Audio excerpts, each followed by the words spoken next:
Si Yuri Boyka, ang dating defending prison fight champion, ay nabalian ng tuhod matapos matalo sa laban kay George Chambers ilang taon na ang nakakaraan. Dahil sa malubhang pinsala, ang makapangyarihang si Boyka ay minamaliit na ngayon, at inaalipusta na din ng warden na si Dmitry at ng mga gwardya, na ginawa siyang tagapaglinis ng bilangguan.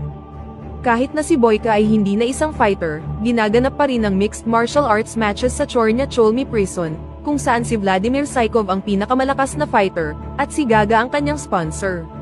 Ang mafia boss na ito ay dating mga promoter ni na Boyka at Chambers. Pagkatapos ng laban, si Boyka, na ngayon ay ibang-iba na ang itsura, ay nagpupuna sa sahig ng kulungan, nang dumaan sina Gaga at Dmitry. Ang isa sa mga subordinate ni Gaga, na nakilala si Boyka mula sa kanyang mabagal na paglakad, ay nag-alok sa kanya ng pera, na agad niya namang tinanggihan. Samantala, lumalabas na mas pinalawak pa ni Gaga ang kanyang prison tournament business sa isang inter-prison martial arts tournament, na tinatawag na Prison Sports Competition o PSC, na tinitipon ng pinakamahuhusay na mga fighters sa bilangguan sa buong mundo, upang makipagkompetensya para sa mga premyo, sa anyo ng pagbubura sa lahat ng mga criminal records at maagang paglaya. Nang sabihin ni Gaga kay Boyka ang tungkol sa inter-prison martial arts tournament, at siya ay magkakaroon ng preliminary round sa Chornya Cholmy Prison, ipinahayag ni Boyka ang kanyang pagnanais na sumali sa tournament, lalo na pagkatapos niyang mabigong makakuha ng parol. Gayunpaman, tinanggihan ito ni Gaga dahil hinusgahan niya ang kondisyon ng tuhod ni Boyka, at sinabing laos na siya. Dahil sabik na sabik si Boyka na makahinga ng kalayaan, sinimulan niyang sanayin ang sarili, at nag-aalab na maibalik sa dati ang kanyang tuhod upang makalaban siya muli. Pagkatapos nito, ginupit niya ang kanyang buhok at pinutol ang kanyang makapal na balbas. Makalipas ang ilang araw, pagkatapos talunin ng kasalukuyang naghaharing kampyon na si Vladimir Saikov ang kanyang kalaban sa huling round ng prison tournament, binato ni Boyka ng tubig ang lalaki at hinamon siya sa isang labanan. Si Saikov, na galit dahil sa mapangahas na kilos ni Boyka, ay agad na tinanggap ang hamon. Maikli lang ang naging laban ni Boyka kay Saikov, at mabilis niya itong natalo, kaya siya ang naging representative ng Russia para sa PSC event.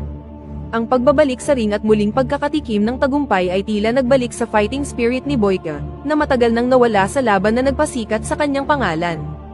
Hindi nagtagal, inilipat si Boyka sa Corgan Prison sa Georgia.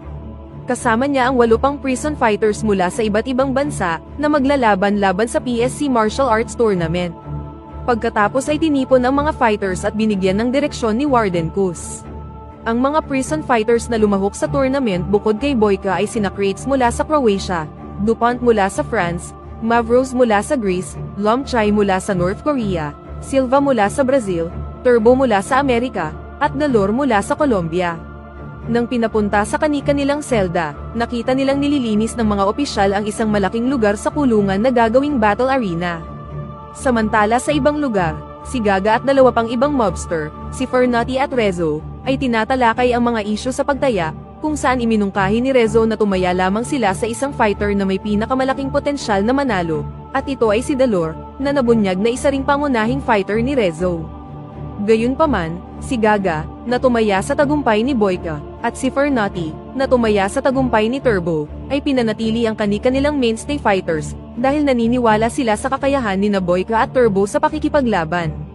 Kinabukasan, ang mga prison fighter ay dinala sa stone mining area, kung saan ang mga mandirigma mula sa ibang bansa ay pinipilit na gumawa ng mabigat na trabaho sa ilalim ng pagbabantay ng mga gwardya, habang si Dalor ay nakaupo lamang at nagbabasa ng isang libro. Tila ang iba pang mga fighter ay pinapahintulutan lamang na magsanay ng 1 oras bawat araw upang maghanda para sa laban, at kailangan pa ring gumawa ng mabibigat na trabaho sa rock quarry sa loob ng mahabang oras, habang si Dalor ay merong special treatment sa kanyang sparring session at hindi pinapayagang gumawa ng mabibigat na trabaho. Habang nasa minahan, si Boyka ay nagkaroon ng pagtatalo kay Turbo, na sa tingin niya ay puro lang salita si Boyka. Nang bumalik ang mga fighter sa bilangguan para sa 1 oras na training session, si Dalor ay nilapitan ni Kuz, na nagbigay sa kanya ng performance-enhancing drugs. Hindi nagtagal, dumating na ang araw ng tournament. Ang madla ay tila sabik na sabik at tumaya ng malaking halaga ng pera upang suportahan ang kanilang mga pangunahing fighter, na talagang magpapataas ng kita ni Gaga at ng iba pang mafia. Ang unang laban ay ang laban ni Silva laban kay Mavros, na kanyang napanalunan. Ang sumunod ay ang laban ni Turbo.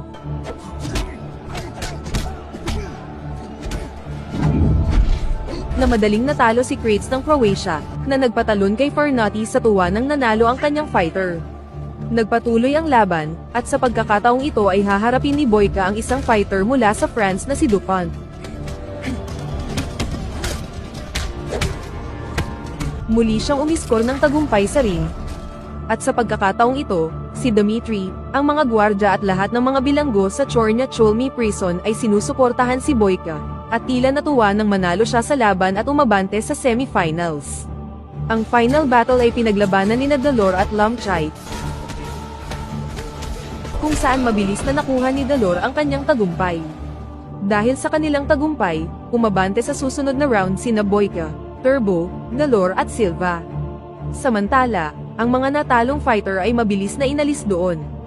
Sa pag-aakalang ibabalik sila sa kani-kanilang bansa, inutusan ni Kos ang kanyang mga tauhan na patayin ang mga fighter na nabigong umabante sa semifinals. Kinabukasan, nang bumalik ang mga fighter sa quarry upang gumawa ng mabigat na trabaho, si Boyka ay nagkaroon ng isa pang pagtatalo kay Turbo, na humantong sa isang laban, dahilan para sila ay ipatapon sa isang napakakitid na Bartolina. Matapos silang palayain dahil sa ilang manipulasyon ni Gaga at Farnotti, isiniwalat ni Boyka at Turbo ang forced labor na kailangan nilang gawin, at ang special treatment na natatanggap ni Dalor sa bilangguan. Matapos marinig ang tungkol sa pagtrato ng bilangguan sa kanilang mga top fighter, pumunta ang dalawang mafia boss sa opisina ni Warden Kos. Pagdating doon, nakipagkita sila kay Rezo, ang PSC mastermind, na ipinaliwanag ang tournament ay palaging dinadaya upang matiyak ang mataas na kita sa pinakamababang risk. Ang sapilitang pagpapatrabaho ay sadyang ginagawa upang pisikal na pahinain ang iba pang mga mandirigma, para si Dalor ang manalo sa laban. Iminungkahi ni Rezo na i-cash out ni Gaga at Farnotti ang lahat ng kanilang mga ari-arian at ilagay ang kanilang mga taya kay Dalor, na tiyak na mananalo at garantisado ni Rezo na makakakuha ng dobleng kita. Nang ma-realize na ang katapatan sa kanilang fighter ay hanggang lang sa kanilang kita, sina Gaga at Farnotti ay sumang-ayon na sa arrangement na ito. Samantala, sina Boyka at Turbo ay muling nag-away sa quarry. You wanna do this again? See me move? You move with me. Ngunit pagkatapos nito ay nakahanap din sila ng common ground at kalaunan ay nagkasundo na. Habang lumilipas ang panahon, unti-unting nagkaroon ng tiwala sina Boyka at Turbo sa isa't isa, at itinoon ang kanilang atensyon sa pagtalo kay Dalor sa tournament. Matapos malaman na ang PSC tournament ay inarrange ng mga mafia na nagpasya na kung sino ang mananalo, sinimulan ni Boyka at Turbo ang pagtatrabaho sa minahan bilang bahagi ng kanilang pagsasanay upang madagdagan ang kanilang pisikal na lakas. Isang araw, nang buhatin ni Boyka ang isang malaking bato, na-realize ni Turbo na siya ay may injury sa tuhod. Pagkatapos ay binigyan niya ito ng isang ugat ng isang halamang gamot, na pinaniniwala ang kayang maibsan ang sakit sa kanyang injury. Si Boyka, na nakita ang tato sa katawan ni Turbo, ay nagtanong tungkol dito. Inihayag ni Turbo na ang tato ay inspired ng kanyang anak na lalaki at ng kanyang anak na babae. Nang tanungin ni Turbo si Boyka tungkol sa kanyang dahilan ng pakikipaglaban, sinabi niya na binigyan siya ng Diyos ng regalo sa pamamagitan ng pagiging pinakamahusay na fighter sa mundo, kaya dapat siyang lumaban at nararapat na igalang. Samantala sa ibang lugar, lumalabas na dinoble ni Gaga ang taya ayon sa mungkahi ni Rezo. Sa semifinals, makakaharap ni Boyka si Silva. Naging matindi ang labanan sa pagitan ng dalawa. Ngunit sa huli ay nagawang matalo ni Boyka si Silva sa pamamagitan ng triangular headlock. Matapos ideklarang panalo, at entitled na umabante sa final round, tinulungan ni Boyka na makatayo si Silva, at pinuri siya para sa isang magandang laban. Ngunit hindi nagtagal pagkatapos noon, pinatay din si Silva gaya ng ibang natalong fighter. Nang ma-realize na sina Boyka at Turbo ay mas malakas kaysa sa inaasahan, si Rezo at Warden Kos ay gumawa ng plano at inutusan ang mga gwardya na bugbugin si Turbo. Nang maglakad siya papunta sa kanyang selda, nagulat si Boyka nang makita ang bugbog sa radong kalagayan ni Turbo. Samantala, kinumpronta ni Dalor si Boyka sa pamamagitan ng pag-iinsulto sa kanya, kung saan tinawag niya itong kampyon ng imburnal at nagbantang papatayin si Turbo sa semi-final fight. Gayunpaman, nanatiling kalmado si Boyka, hindi tumugon kay Dalor, at dinagdagan ng bahagi ng kanyang pagsasanay, lalo na ang pagre-rehabilitate ng kanyang tuhod. Sa kabilang banda, makikita rin si Delor na nagsasanay ng husto para sa darating na laban. Hindi makayanan ni Boyka na makitang nahihirapan si Turbo, na pinipilit pa rin ang sarili na magsanay kahit na siya ay malubhang nasugatan.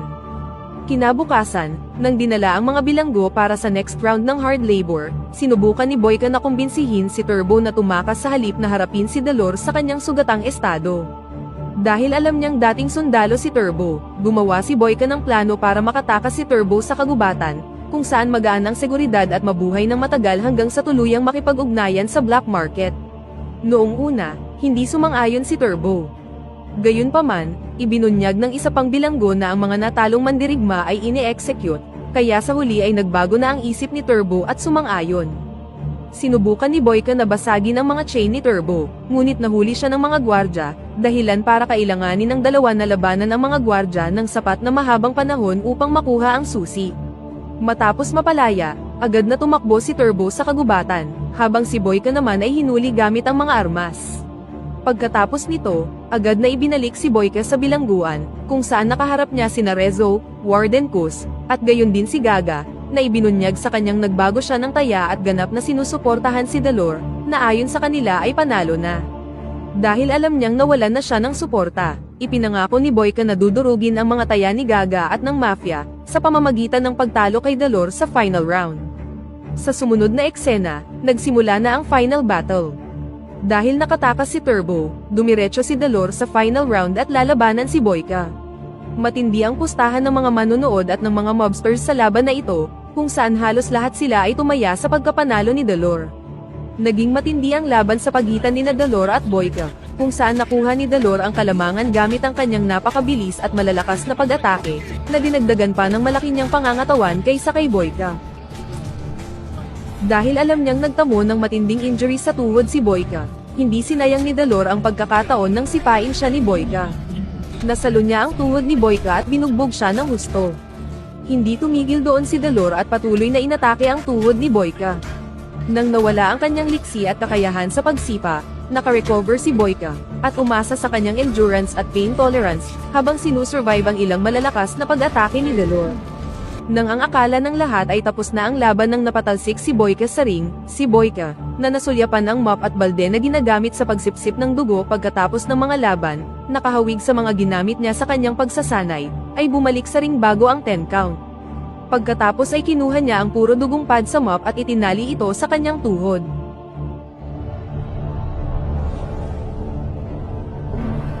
Nagsimula siyang gumamit ng bagong estilo ng paghahalo sa mga elemento ng grappling, dirty boxing, headbutts at elbows, wrestling, at wushu. Sa huli, pinabagsak niya si Delor sa pamamagitan ng pagbali sa kanyang paa at pagsira sa mga pagdududa ni Gaga at sa lahat ng nag-aakalang hindi siya mananalo sa laban. Nang matalo sa taya at mawalan ng maraming pera, si Fernati ay galit na nagtungo sa opisina ng prison warden. Pagkatapos ay binaril niya si Rezo, ngunit kalaunan ay binaril din ng warden si Fernati. Sa kabila ng pagkapanalo sa tournament, hindi pinayagang makalaya si Boyka dahil hindi pa nahahanap ng mga gwardya si Turbo. Dahil si Boyka ang may pananagutan sa pagtakas ni Turbo, sinabi ni Kos na si Turbo ay mananatiling malaya habang si Boyka ay ililipat pabalik sa kanyang orihinal na bilangguan sa Russia, kung saan tumugon si Boyka na wala na siyang pakialam. Tulad ng ibang mga natalong fighters sa bilangguan, papatayin din si Boyka. Ngunit sa kabutihang palad, siya ay nailigtas ni Turbo. Pagkatapos ay nagtungo sina Boyka at Turbo sa isang sasakyan, kung saan naghihintay si Gaga sa loob. Lumalabas na hindi sinunod ni Gaga ang payo ni Rezo at sa halip ay dinoble ang taya sa pagkapanalo ni Boyka. Ibinunyag ni Gaga kay Boyka na noon pa niya alam na si Boyka ang pinakamahusay at pinakamalakas na fighter sa mundo, lalo na kapag galit siya. Kaya naman, itinaya niya ang lahat ng kanyang pera para sa tagumpay ni Boyka, at nilinlang ang iba pang mga mobster.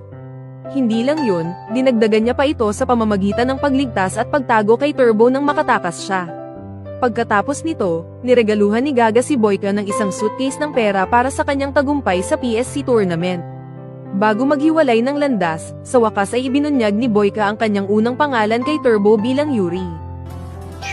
Sa kabilang banda, inamin din ni Turbo na ang kanyang tunay na pangalan ay Jericho, nang hindi nare-realize na si Boyka ay may espesyal na pagpapahalaga sa mga religious preferences. Bilang pasasalamat, pinasalamatan ni Boyke si Turbo sa pagpapalaya sa kanya.